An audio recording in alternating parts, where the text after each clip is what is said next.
Hey everybody, Mind's Eye Visual Guitar Methods here, back for another lesson. And a bass lesson. Like what? It's Mind's Eye guitar. Well, bass is a guitar, so bass. Well, okay, if you're a beginner bassist, very beginner, this lesson is going to be very helpful for you. Maybe if you're an advanced bassist and you haven't realized, there's an easy way to navigate the fretboard.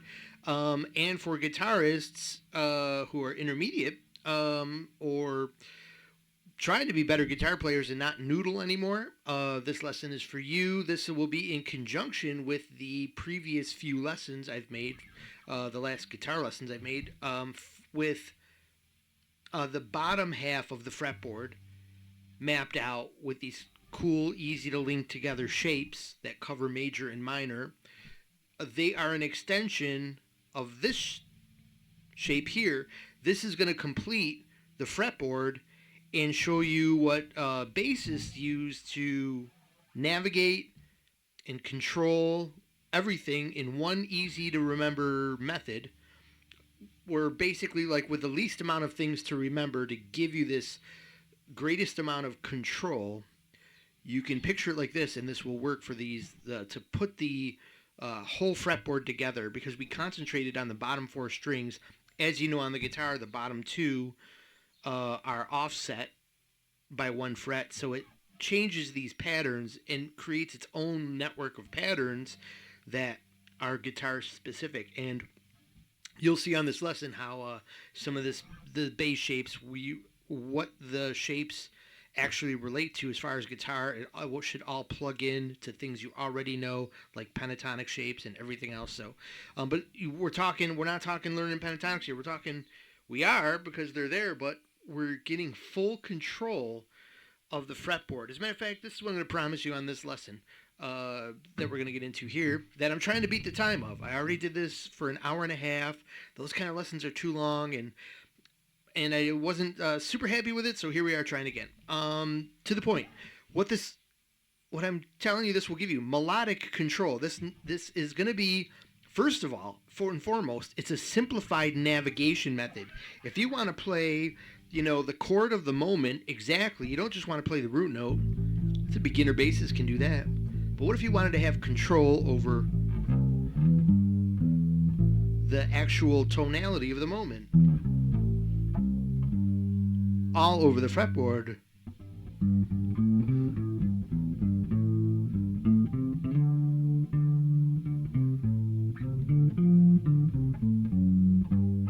So anyways, like this.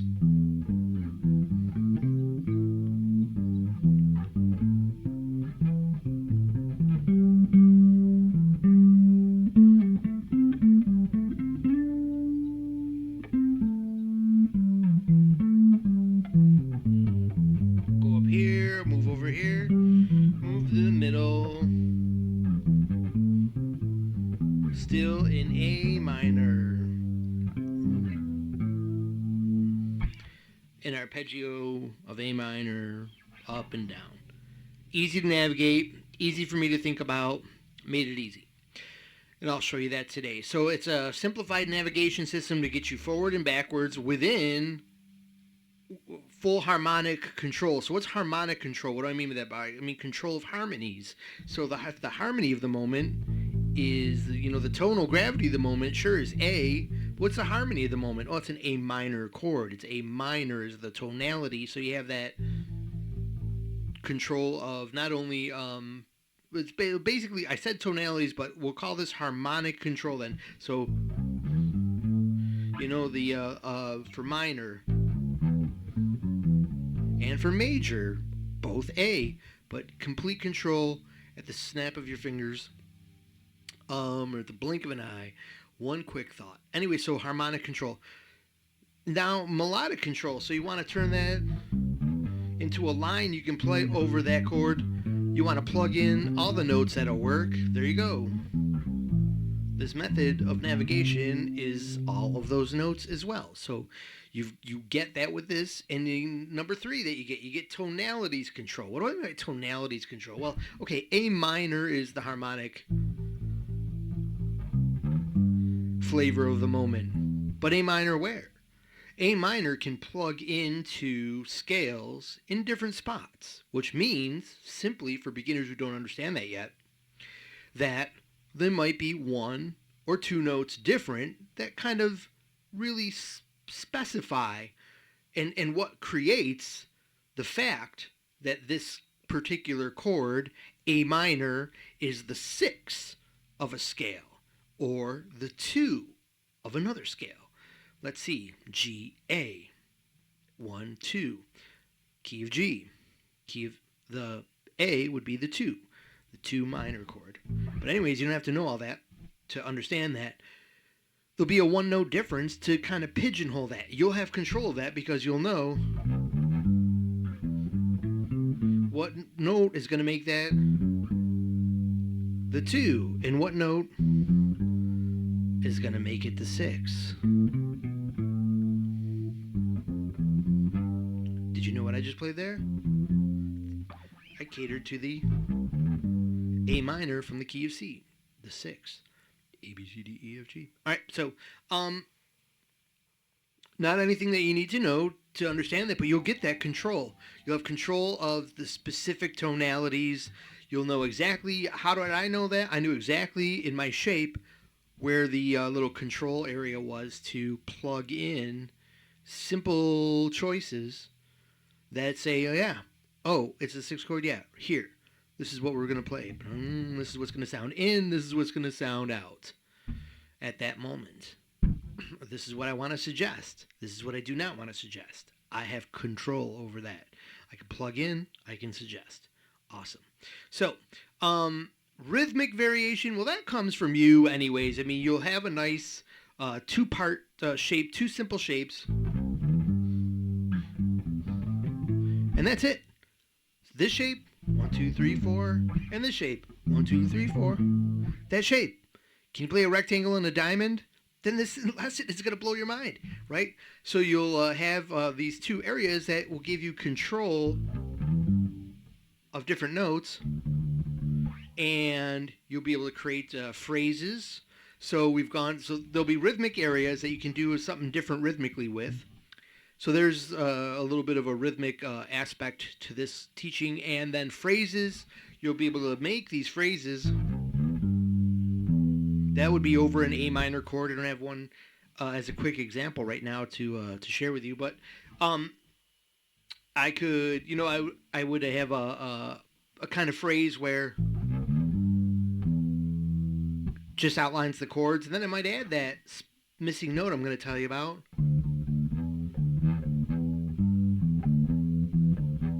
As an alternate phrase, back to the...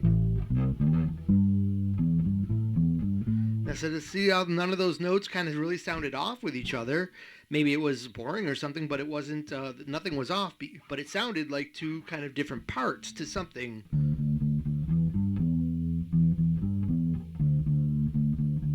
We're away, back home.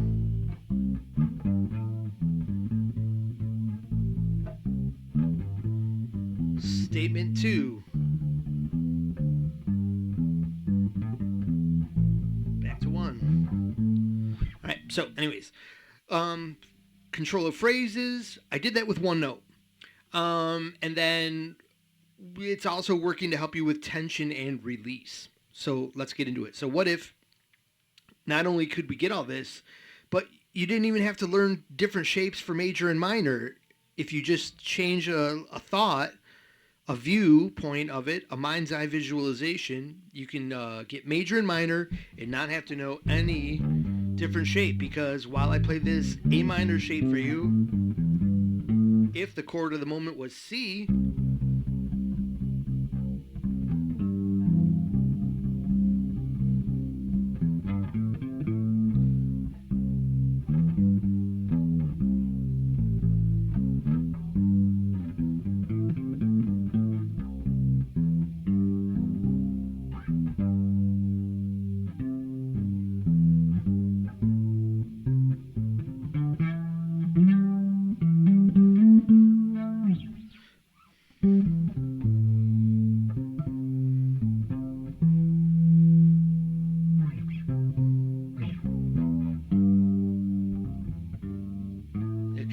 to default to A because we started there. But anyways, you can use that for its relative major as well. That's the secret. Okay. We just taught you half the lesson and didn't even get into the tiles yet or the sheets here. So most bassists will know this. You know your root note, and then if you're lucky, you got the oh yeah, I can cover minor, I can cover major.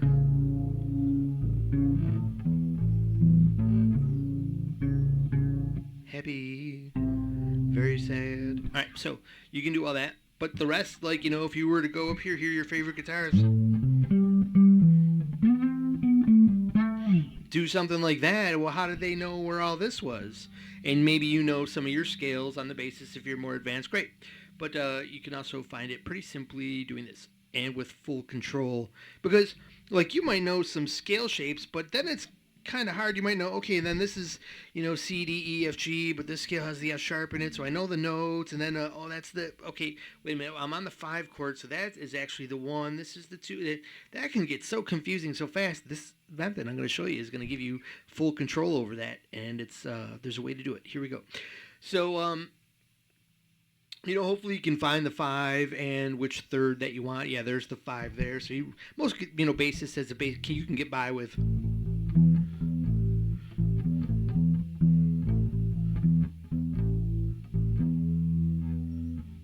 Minor. You can get by with that, but what about all over the fretboard in major and minor? So starting with here, there's a giveaway there.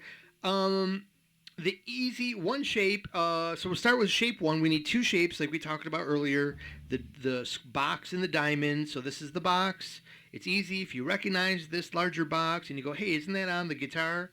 As well, and you're like, yeah, that's where does it come from? What's it related to? It comes from the pentatonic box. There is one, and the duplicate of the E string can also make it look like there's more than one, but there's one of these shapes in each one of the pentatonic boxes, and they cover all string sets. So in other words, you get the bottom 2 strings. The next one up, you get these strings. This shape doesn't look like it has a big box, but there it is. It's over the string jump thing on the guitar. And then, you can see it here. You can see it here. Hear ye, right? So, let's see our 2 simple shapes. We'll get to the second one, so let's just talk about the first one here. So I call them control shapes because they do more than help navigate. They give you intentional control over all the important notes. So yeah, that's what we all just discussed.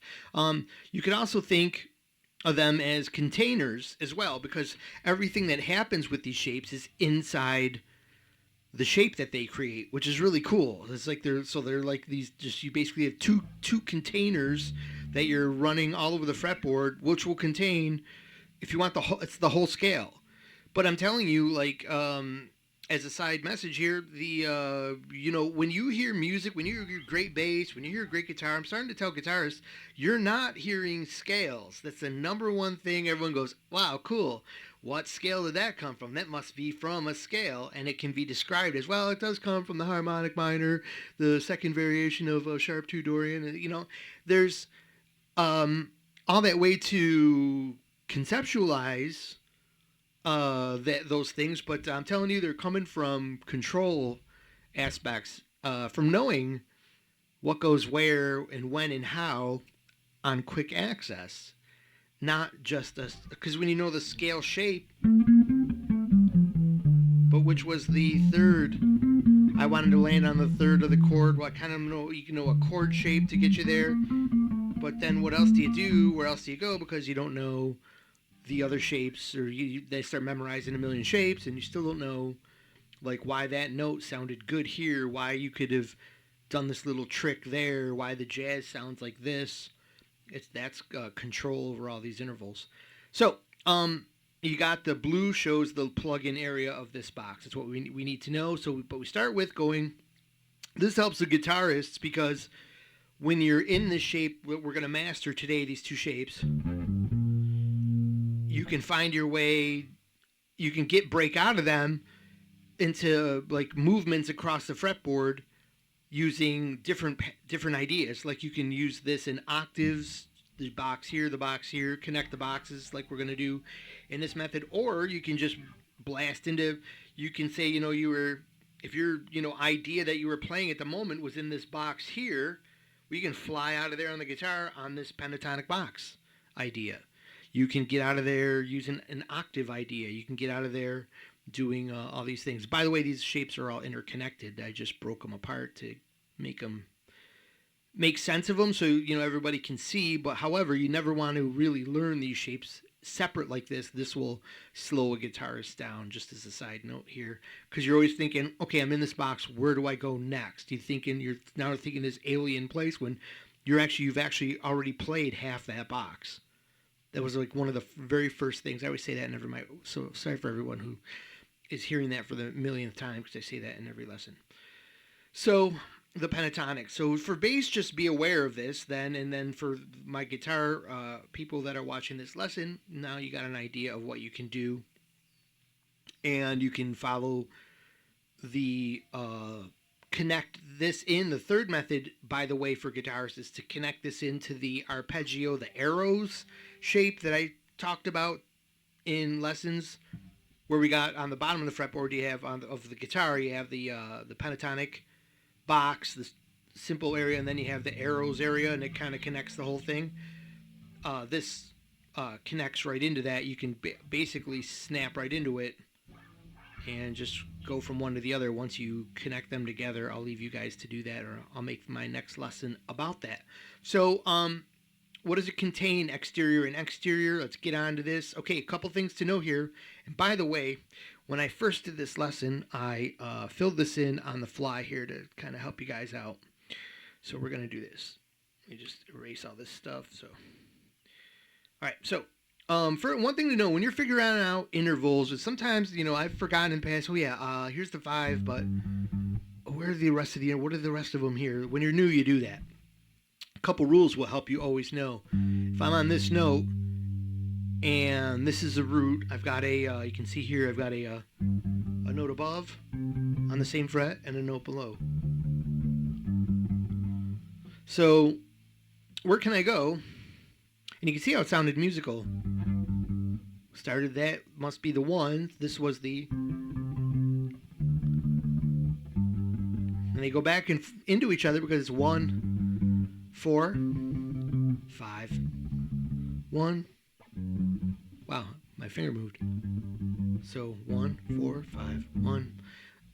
Like blues, 1, 4, 5, 1. So anyways, and why was that 1? Because we started there, so your ear picked that up as a 1. So anyways, you can kind of remember this code. It's pretty easy. Like, look at these, say 2-5-1. Isn't that the same 2-5-1 that they're always teaching in jazz? Yes, it is. Like, so for example, D, G, C, T, 5, 1.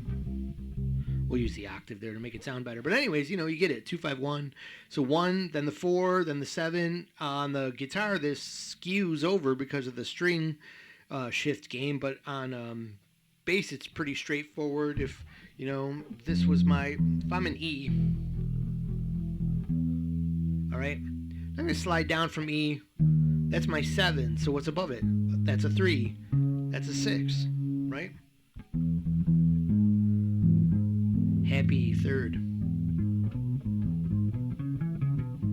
All right, so we can always, so we got a root here. What's above a root? Our rule, we know, above a root, always a 5. Below the root, always a 4. 1, 4, 5. It's right there. It's so easy all the time. Boom, 2-5-1, 1, 4, 5, all that jazz. So, no pun intended.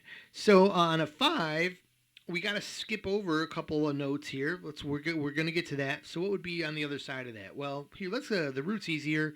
Let's see. We skip over flat 2, 2. We got a flat 3 here. That's what makes this minor intervals.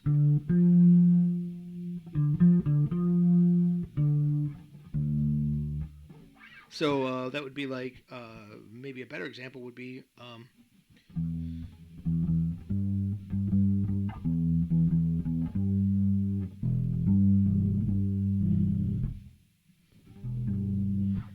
minor. Major. All right, so 5. So then we've got the what's above a flat third. Then it's going to be just like this. If we're the third, if the 7 is above, we're going to call that it's below on your screen, but that's above. That's toward the ceiling on your actual instrument. So I like to think like that. Anyways, that's a flat third. Just in the same way, that's a flat third. We're before the third. We're before the 7. Anyways, you get it. So major. How do we figure out major? Well, major is pretty easy. The root is always on the opposite side. So we have our major in the pentatonic system. We know, oh yeah, that's the old pentatonic major minor trick. Boom. So we've got a handle on major or minor in our system here. Pretty easy. What's above the root? It doesn't matter if it's major or minor. This is the pattern. Guess what? You only need one memorization. What's above a root? A 5. Hopefully you're answering that. So in this game, what do we get? We get some. We get one kind of outside seeming interval, but I'm going to tell you why it works and why it's good.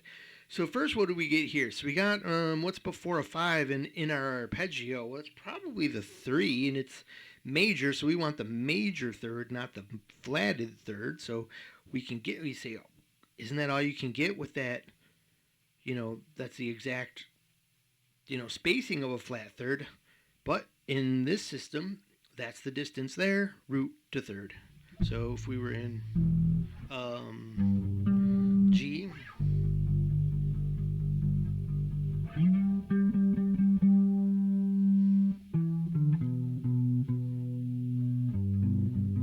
happy third, G.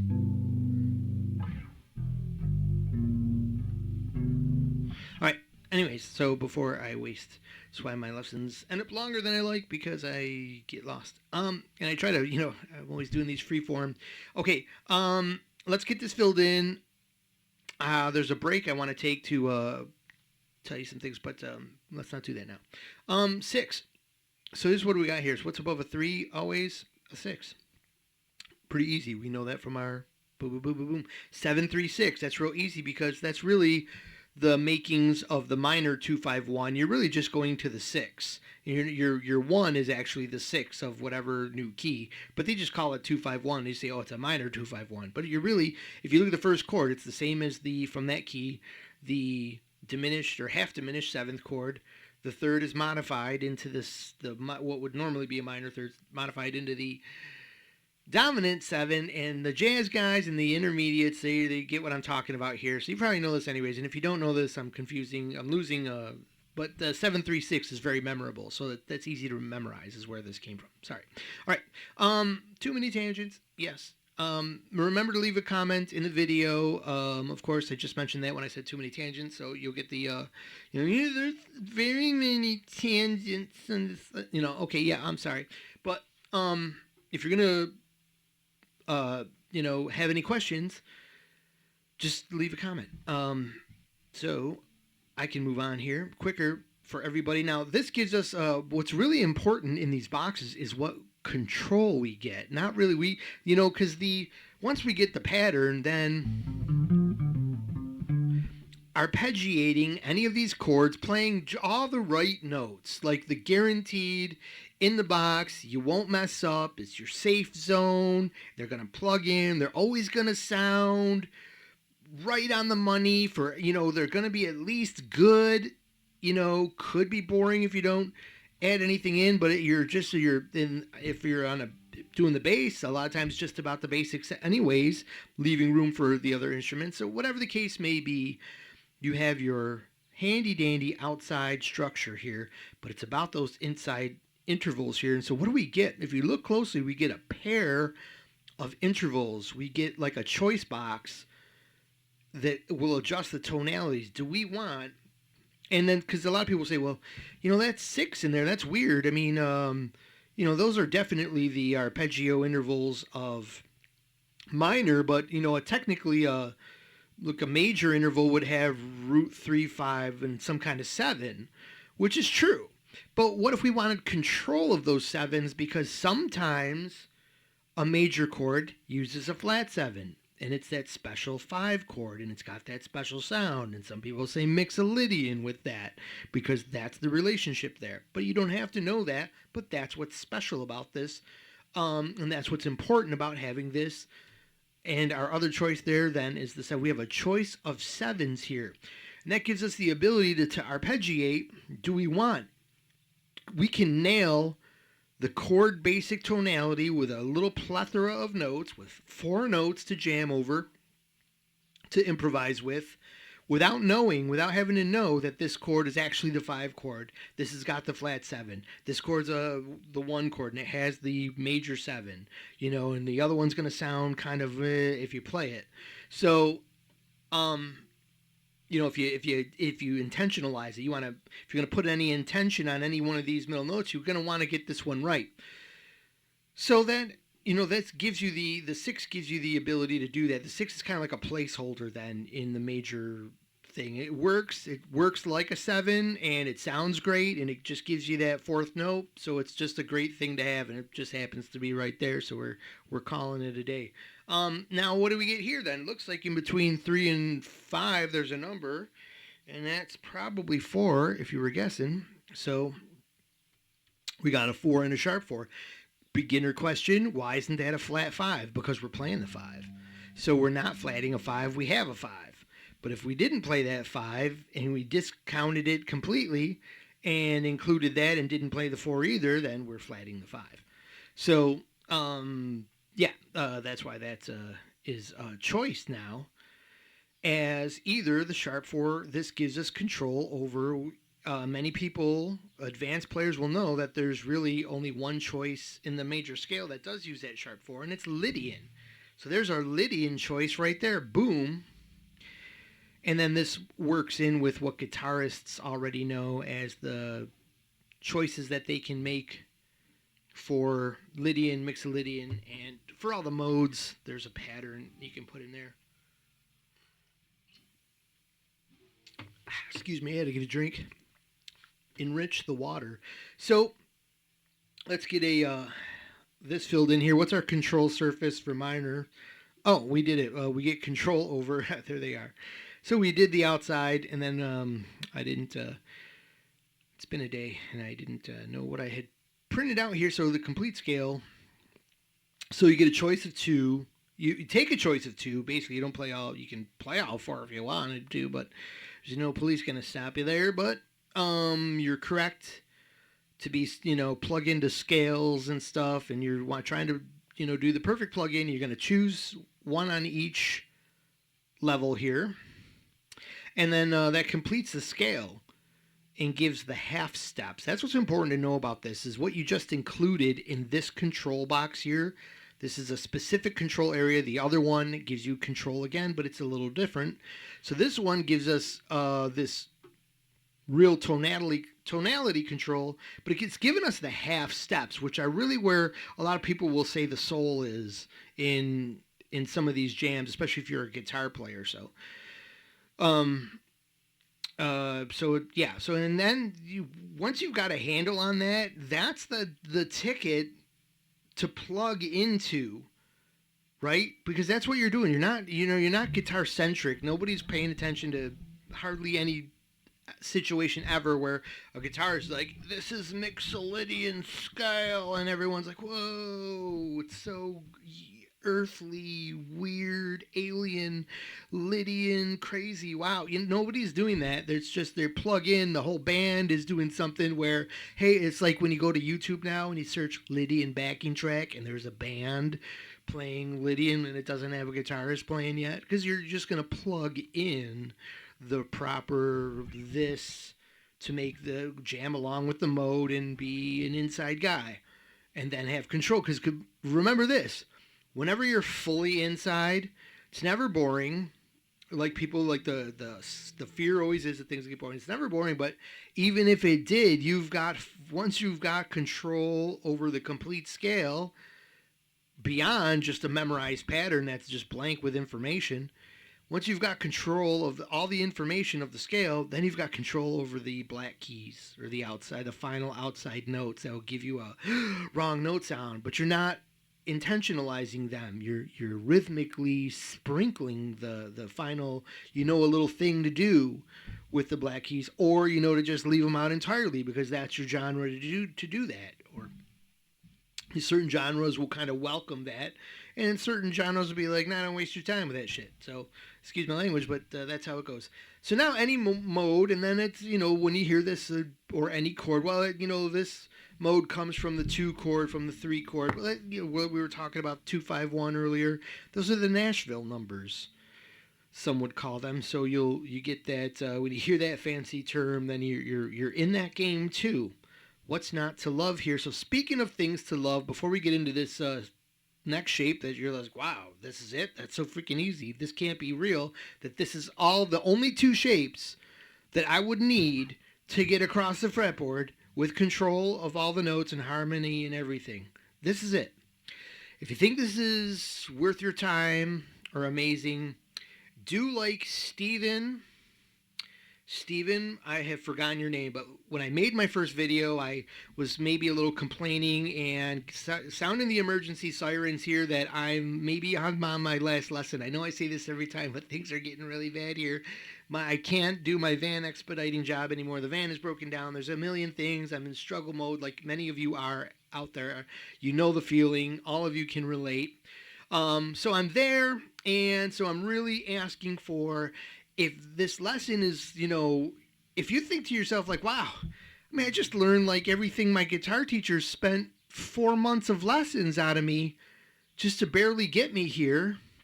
And this guy just gave it to me for free on the internet asking for a coffee donation. So if you think it was worth whatever you just paid for 4 months of lessons and $3 is worth it to you, go to that coffee link down below and throw me a coffee. Maybe you do a breakfast sandwich. Those are always good too in times like this, because things are bad. I can't pay bills. The 2 things I am very close to losing is my PreSonus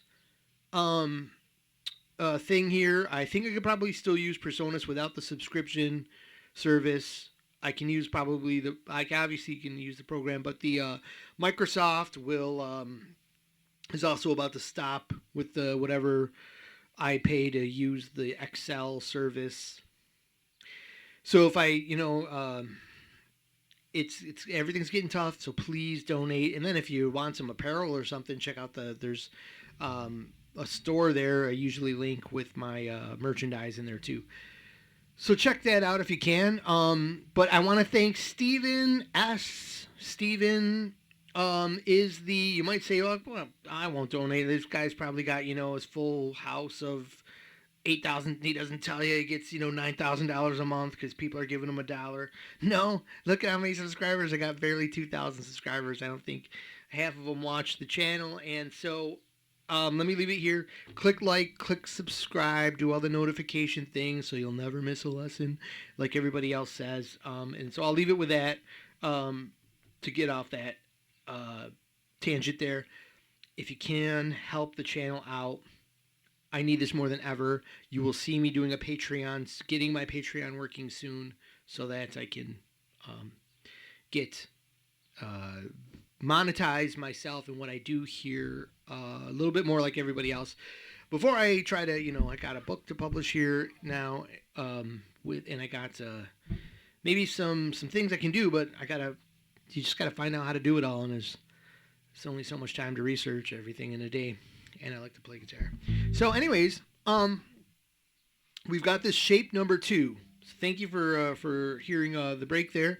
Shape number 2 we have, and thank you, Stephen, for your 2-time Buy Me a Coffee as the only person yet to do Buy Me a Coffee. I have 2 people for a total of $5.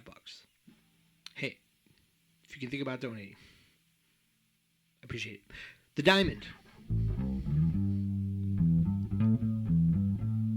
This is what I'm going to definitely use for minor, but let's get this in our heads really quick. So anyways, we have this diamond shape.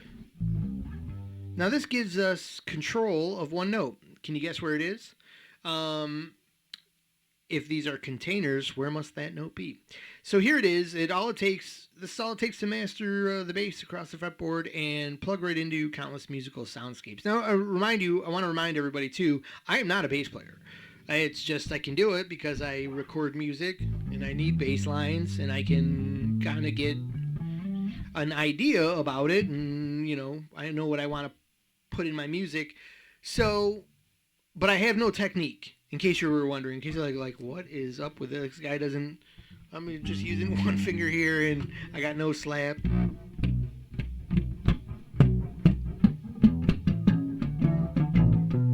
I don't know how to do that. Was that right?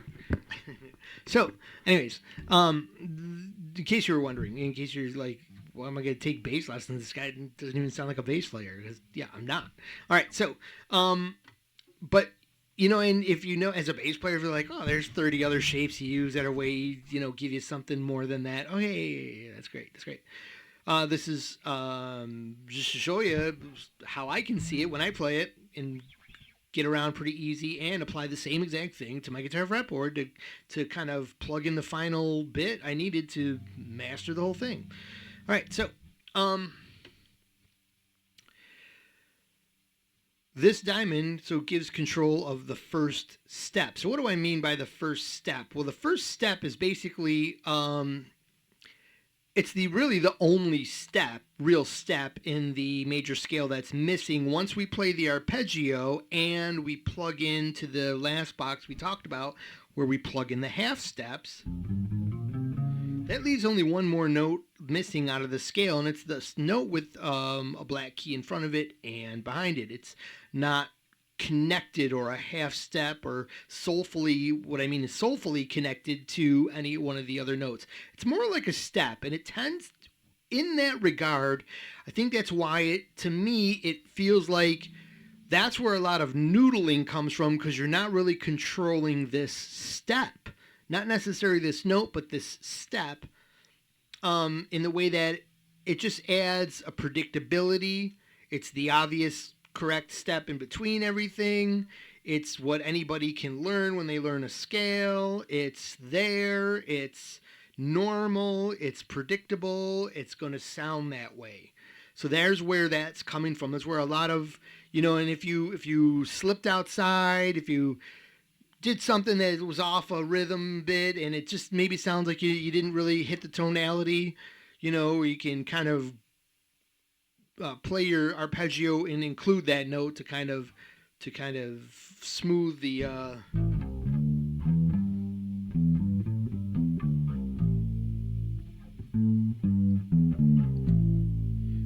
it's just, there's use in it. You don't want to avoid it forever, but it's now in your what you're hearing when you hear music. You're not hearing scales, you're hearing control.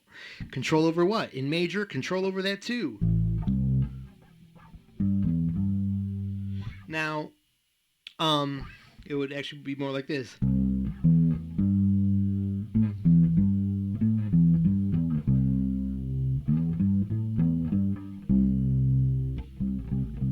Be great if I had a nice C chord. Well, actually, what am I doing here? If I check something here, I may have. Oh, look at that! Look what I didn't do. Okay, so I'm going to make a very, very quick adjustment to my setup here and include a VST keyboard in the game here, and that is going to give us some background to deal with. So, waiting for that computer to catch up. All right. So now we got.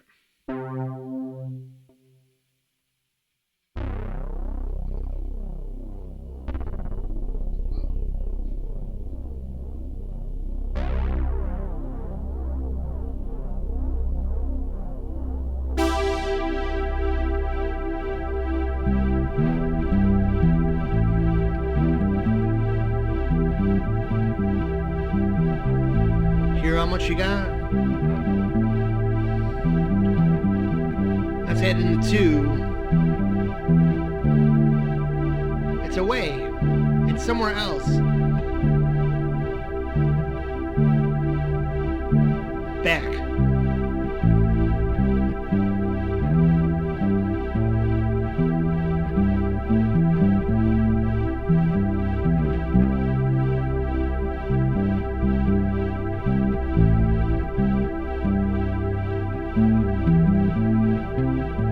Let's go up the fretboard.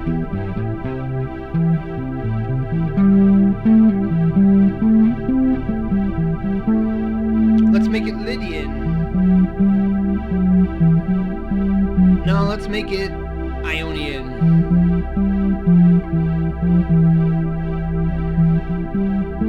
It's major. We could also make it Mixolydian.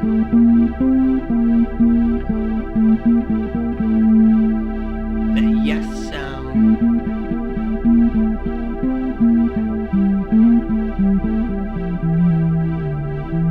Chris Squire, right? All right, so the next one you can see on minor is avoiding the 4. So if we avoid the 4, what does it sound like? Sounds like the advice you hear on forums, on jazz forums all the time. Oh, yes, just avoid the 4.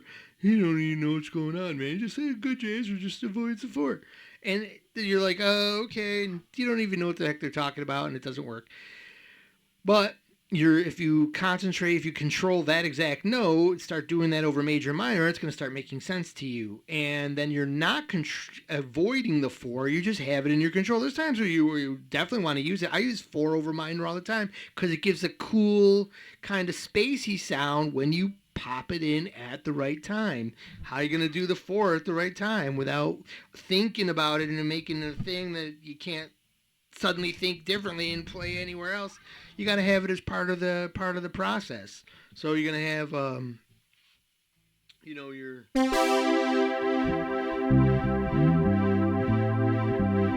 let's do that again.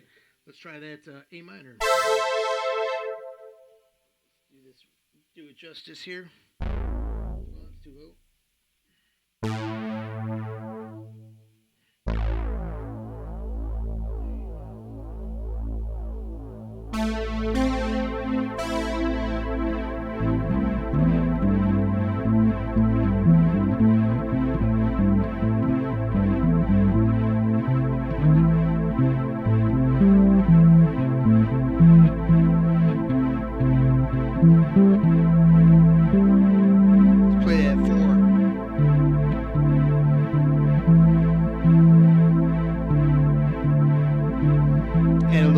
Something to our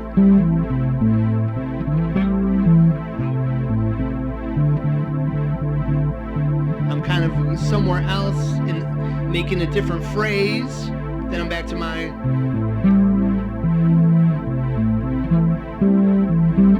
square, rectangle. Where's my diamond? It's right there. The next part will link up we'll show you the link between the two that's really connects it all. It makes it like super, what shows how it's super simple. So now for the fun, let's connect the fretboard because that's where we are. All right, so a lot of scribbling there, got you guys worried. So we'll start back on A like we just were with the diamond because we're doing minor. All right, so here it is. Only 2 of these to fiddle with. Haha, fiddle, pun intended. There are only 2 of these on the fretboard, but they're separate. You have to link them up with the green box that we went over in the first shape. But anyways, here they are.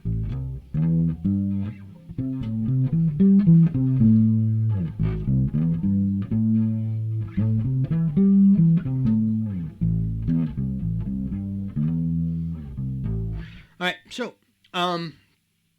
there you have both of those. But they're a little far apart, and you're missing out on the other control box. So how does that link up? So since the notes overlap, if we use green, you lose sight of the diamond here. So let's use X's instead for the green box, and here we have it. So anytime the big secret is, if you're playing one of the shapes, you don't have to think. It's the same concept as every other scale. And the early hiccup every beginner player has, that you think you have to go somewhere else, that there's this whole new area and you need to jump there.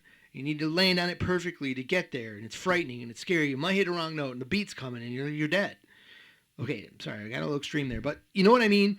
And that's how you feel. And so you can eliminate that fear because you've already played.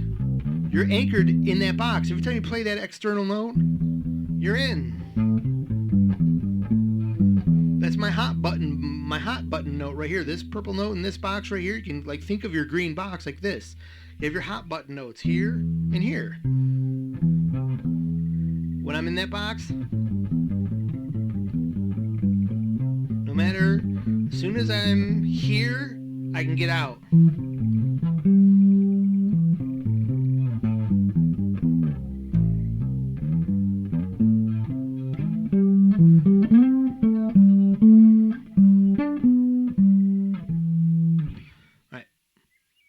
So I put a little wrong thing at the end there, but it didn't sound totally too bad because that's kind of like the next step, which is a thing I forgot to say in the last lesson when I'm re-recording it, and I'm probably over time. Anyways, but in my last lesson, like, that's part of the thing, though. You'll be using this shape, or this whole system here, to play in different. So if I got, like, I can play through any chord change you could imagine. So let's say I've got the basics, and no matter what, but it's an extension, it's an add 11 plus 13, 95. You don't have to worry about any of that. It's just, is it major, is it minor, is it dominant, is it diminished? Those will be some factors. But let's just say today you got a couple of major minor chords in your pop song, but there's somebody put some, pretty unusual, outside. This one's just jumping right outside the key. It doesn't matter, because you just know, if you know the root movement, you're in, and you know the tonality, or the harmony. It's a major or minor chord you're in. So I could go A minor is going to a tritone major. So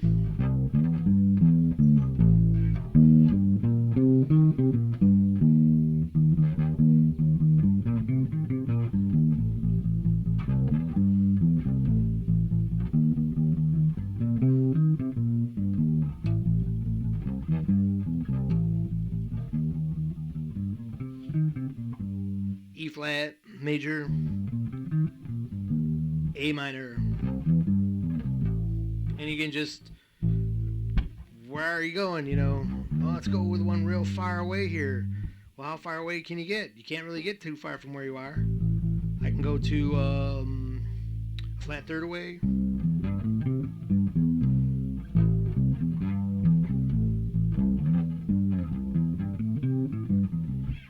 So anyways, because if you know your core root movement on your fretboard, you can actually, your root movement, it's never really much more than a fret away. As a matter of fact, the farthest note, like if I'm on C, the farthest note is going to be this one here in the scale.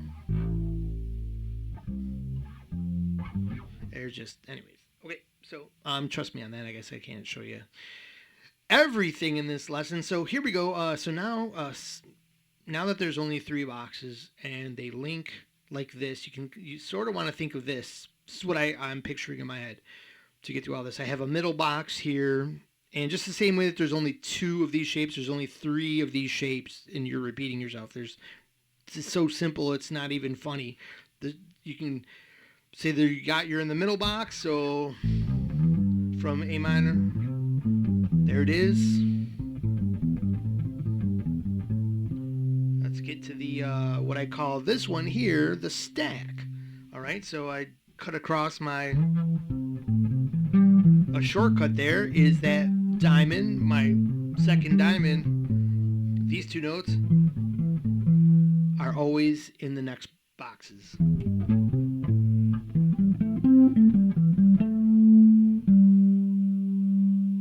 And there I'm going to have back to my original diamond. Stack, second diamond, middle diamond. Alright, so there it is. Just remember this stack and this thing, and this one is actually a stack. We bring you this next diagram here where you get another feature. When you think of this as a stack, what happens is, the reason why I just kind of discount this part of the stack and this part of the stack is because you don't really get it. It's just, I call these the broken boxes, the ones that are, over where there's no string. So this helps you, though, when I play this middle box, even though I can escape to my purple right there that we discussed earlier, on my escape note, I could also play the kind of the same notes through the control box there at the bottom. Here, I'll go from the top string. I'm going to show you how to find that really easy. There's a method to that. And I got here, now I'm already in my purple box, but what if I just wanted to stay on the stacks, totally ignore the purple box for whatever reason? I need to be, I'm trying to be quick across the fretboard, not worry about controlling that 4 that's in there. So, as is above, so below is the big, whoa, cool moment there, because it's the same as guitar. Then when there's a lot of other things on guitar that work, as is above, so below, when you're trying to navigate your fretboard on the guitar, the same thing happens. It's really cool, I think. In this old Egyptian kind of way, mind's eye visual, that the whole theme ties together there. So anyways, yeah, so if I was, well, that tells me straight down below on the low string.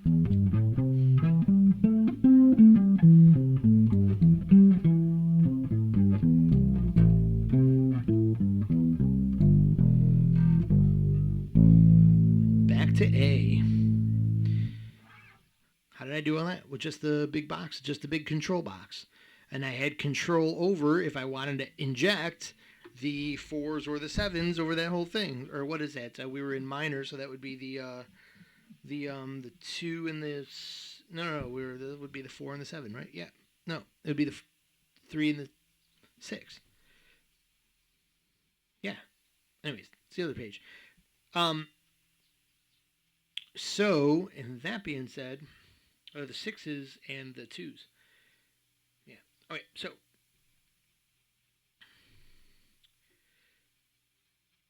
Back to the diamonds.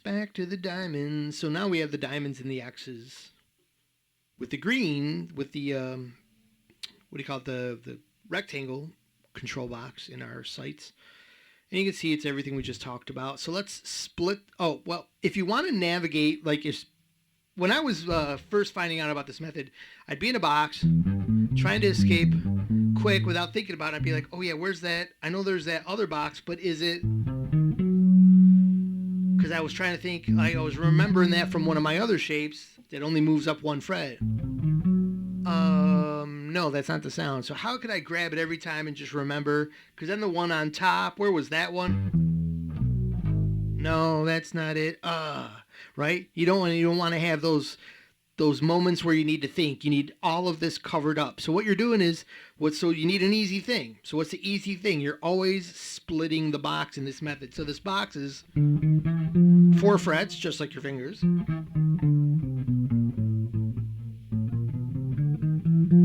Right? So you got 2 on the left and 2 on the right.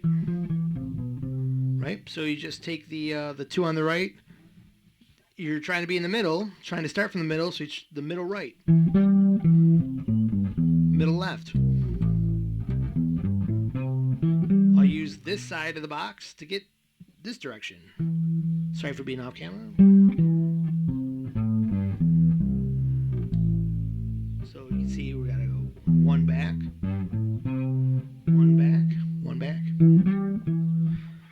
And that's how you get through that, really easy. And then you escape to the diamond once again. So you can kind of see here with using the colors here, green and purple. So I need that diamond. Can't find it there. Can't find it there. Here it is. And I forgot one other shape. I'm going to show you this down here. When I got me a diamond. When I got a diamond, I got this over here. Get some cursors going here. Okay, I got this diamond. I've also got this potential shape right here and right here. I've got an octave of notes that are already in the shape, so you're not playing any new notes. But I've got this shape. I play a little bit here because they both sound good. So here's A minor again. Here's that shape.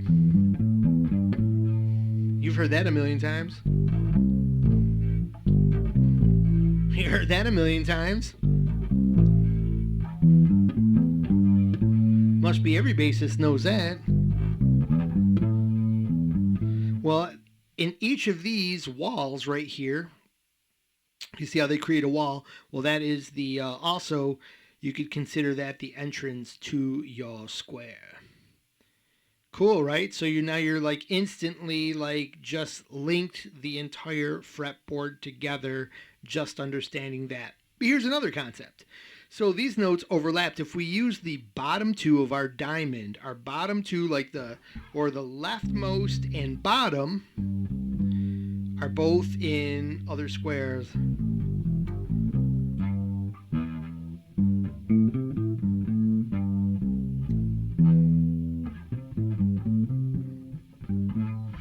So you've got that. And if you're in the top, and if you're in the bottom, well, in the top you could be, depends on where you are. If you're in the, you could see how where you can link up to the other, to the rectangle, from the diamond to the rectangle, just using that concept. Here's another concept.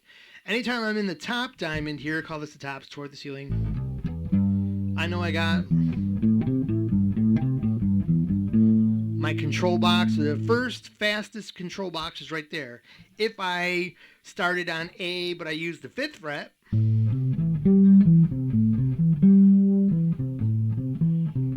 I needed to plug in real fast, well, I know I got my control box for doing that. Alright, so I'm on A, play the diamond, that's A minor, so let's see, A minor, so I can go A minor, the minor 6, flatted 6, that's for Aeolian. Raise the 6, they say that's Dorian. Raise 7, flatted 7.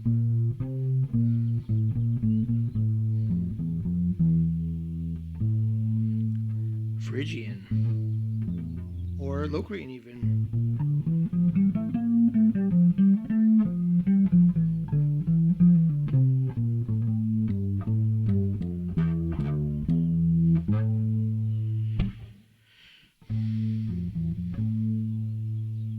Oh, I just played Phrygian.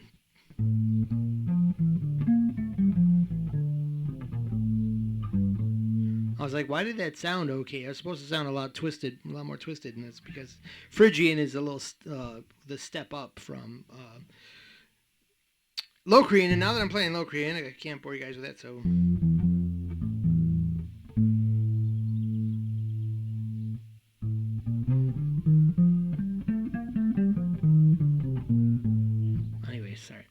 Anyways, that was it. Boring as it was. So we'll put it all together, major and minor. Here's the thing. With major, this is still the same shape, and you can see once I get into this big box, I'm in the big box. But if I'm in major, I'm going to I view it a little differently. Now, to quickly get into the tonality, this is the shape I'll use. And because, basically I need a root note. Someone's going to be like, hey, what's the next chord? It's C major. What's the next chord? D major. What's the next chord? F sharp major. Whatever the case may be, I'm going to find that root note.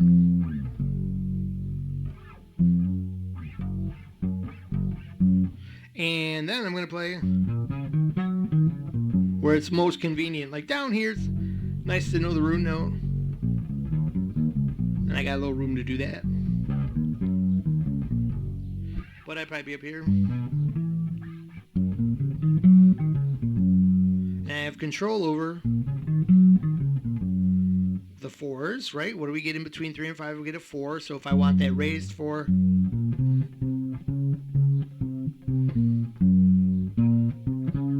Simpsons.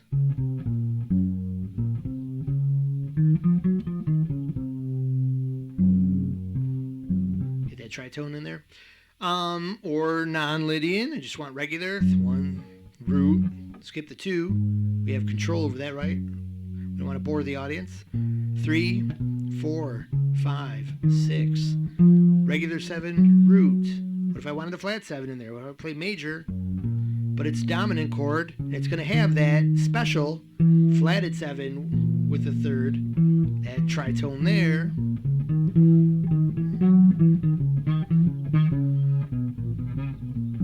I got control over that. So all your majors right there, real easy to know that shape. And then, okay, so if I got the square there, by the way, here's we're in A, back to A major, like the diagram here.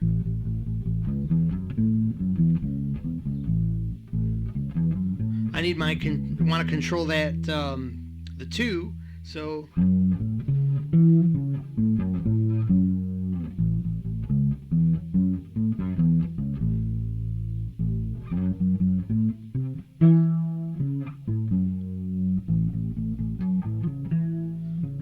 I haven't controlled it yet. I'm sorry. Sitting here noodling, wasting the time.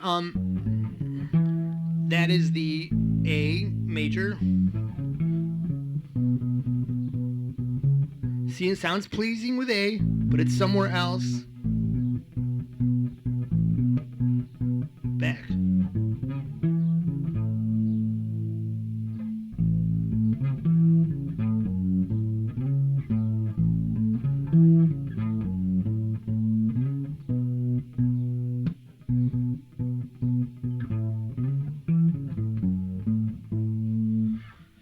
Try not to land, try not to end your phrase there, because that's suddenly telling everyone that's your, that's, if that's where you start minor, you're trying to suggest minor now. That's why if you listen to the end of that phrase, I quickly went, once I stopped there, so, and I went there. If you could hear that. Anyway, so, then you got, A minor. So now I would think like this. If the chord is minor, I'm going to find the root probably on the low E string here. But even if I found it on the for some reason I wanted E here, that's going to be E minor. Or it's going to be, or A, now we want A minor. Now, if I want A minor, I need control over those half steps. I'm going to get it there.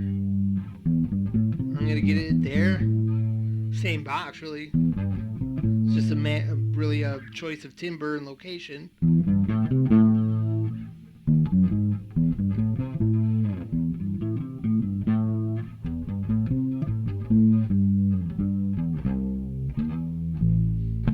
So there you have it. That's basically the summation of this lesson that I'm trying to teach you today. So we made it to the end. Hopefully it wasn't too many hours. 1:30, not too bad. Thank you for watching, everybody.